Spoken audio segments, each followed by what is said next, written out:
guys গাড়ীত কি ধুনীয়া লগা হৈছে চোন সৰস্বতী পূজা আজি কি কৰিবি সৰস্বতী পূজাত যায় আজি হৈছে সৰস্বতী পূজা লগতে আকৌ ভেলেণ্টাইন ডে আৰু black day happy Valentine day সৰি এখানাত দিব লাগিব হেপী ভেলেণ্টাইন ডে আমাৰতো গাৰ্লফ্ৰেণ্ড নাই আমি আনকে থাকিব লাগিব এই হচি যা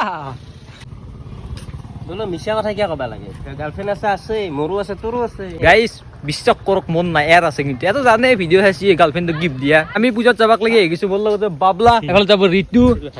আমি চিংগল সংসাৰ হ'ব না চিংগল দাড়ি গ'লে বহুত দাড়ি গৈছে দেখিছা নে মজি নকবি আৰু ভাই চাৰিত আহিছিলো চব নাৰীয়ে ৰাণী ইমান ঠগৰ নাৰী আছে মানে আজি গাইজ ফাইনেলি আহিছো কলেজত বিকাশো আহিছি উৰা কলেজত নাৰীয়ে নাৰী ইমান ধুনীয়া ধুনীয়া নাৰী আছে আমাৰ ভেলেণ্টাইনো নাই আমি দু ডেটত যাম গাইজ আজি কেনে হ'ব আমি দু ডেটত যাম গে ডেট বস্তু দেখোন পোষ্ট চাবি দেই গাইজ কি ফটো উঠি আছে